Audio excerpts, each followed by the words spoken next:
Hello there, kia ora. I'm really starting to think that Christopher Luxon's lack of political experience just might, be a bit of a hindrance in his job.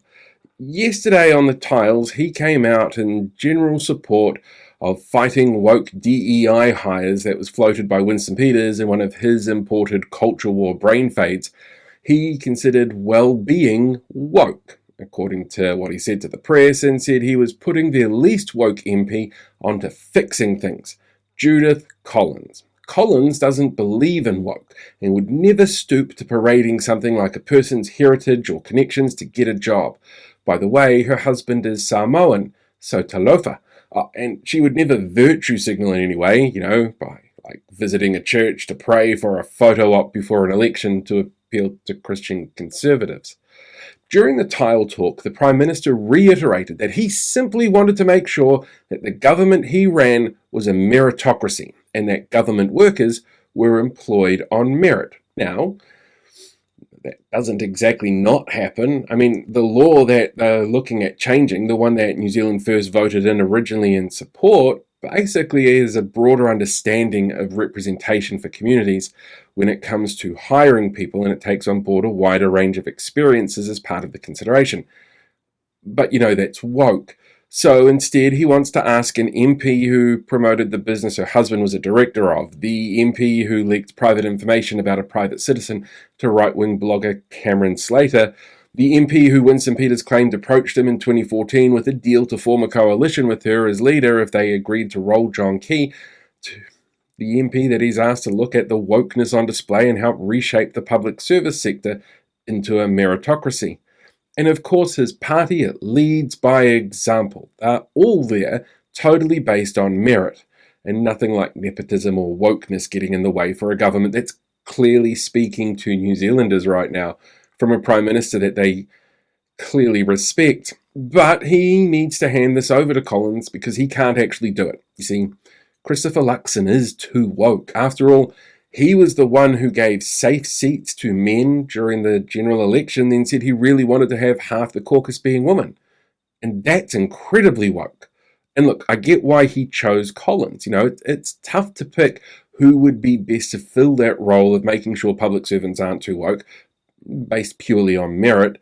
You wouldn't want someone too woke, and totally pick someone based on merit is a little difficult sometimes. It must have been a really difficult choice, since clearly all the MPs are there based purely on being meritorious people, like the soon-to-be Deputy Prime Minister, who Snapchatted children, who's avoided answering questions about what he knew about convicted child abuser Tim Jago, the man behind the ongoing drama that's the new school Gloop program, who for some reason is the Associate Minister of Education.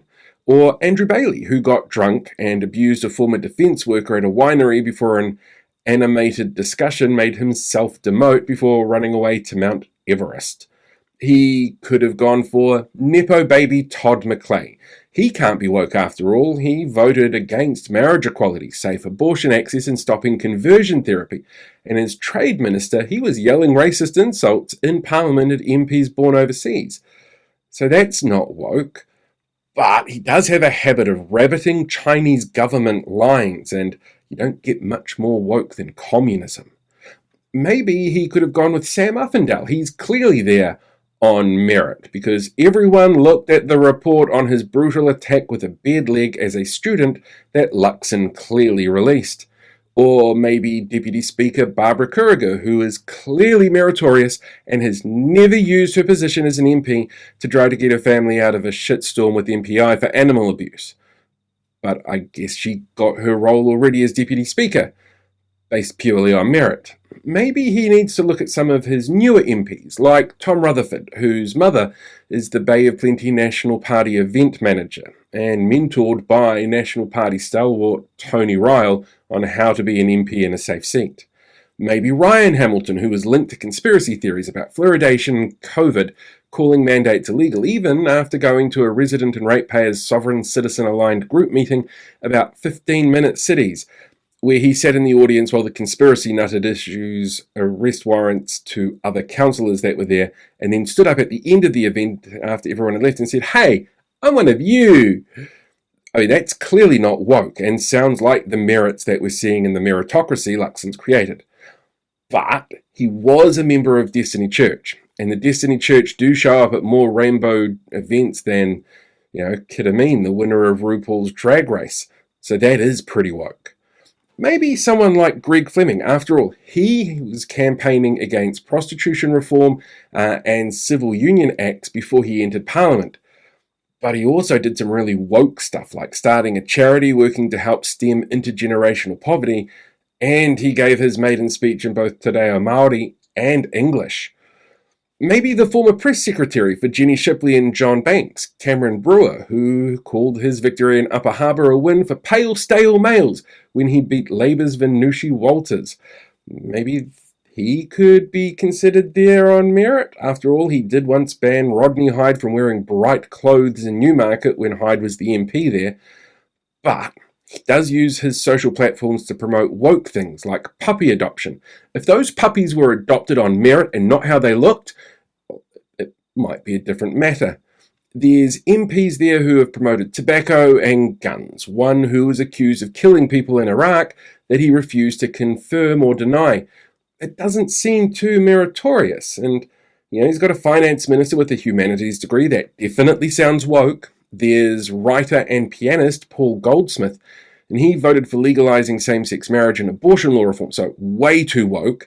Stanford supported same-sex marriage, decriminalizing abortion, and legalized euthanasia, and believes man-made climate change is a thing, so way too woke. Finding the right person to look at woke hiring practices is clearly a very difficult tightrope to walk. Wanting a public service sector where people are there because they are the best people for the job is not a bad thing, and the law change that Winston is rallying against that he supported was designed to make sure the understanding of those roles was wider than before, with a more inclusive outlook on them.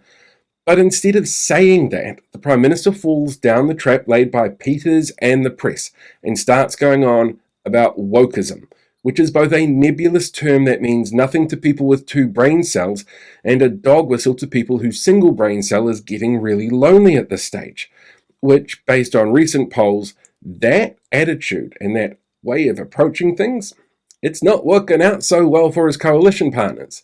So what would make him think it would work for him?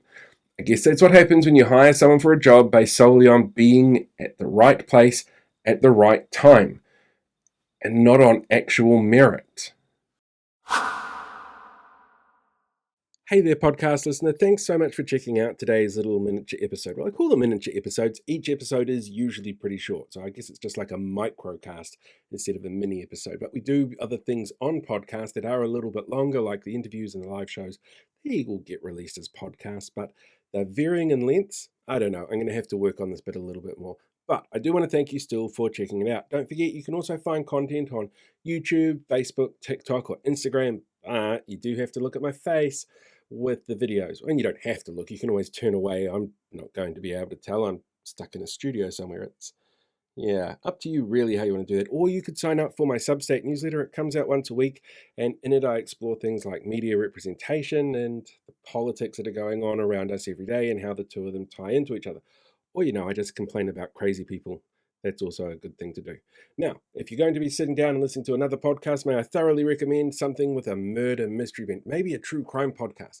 Like the time that Bill Gallagher's wife, the richest man in Kirikiriroa, Hamilton, she got kidnapped by a bunch of people who took her up to Mount Pirongia, which is where I grew up, and tried to hold her hostage there for ages until they were supposed to, I think it was $500,000 or $1 million in ransom. It was a weird thing. The 80s was a strange time, and I still haven't come across a true crime podcast on that.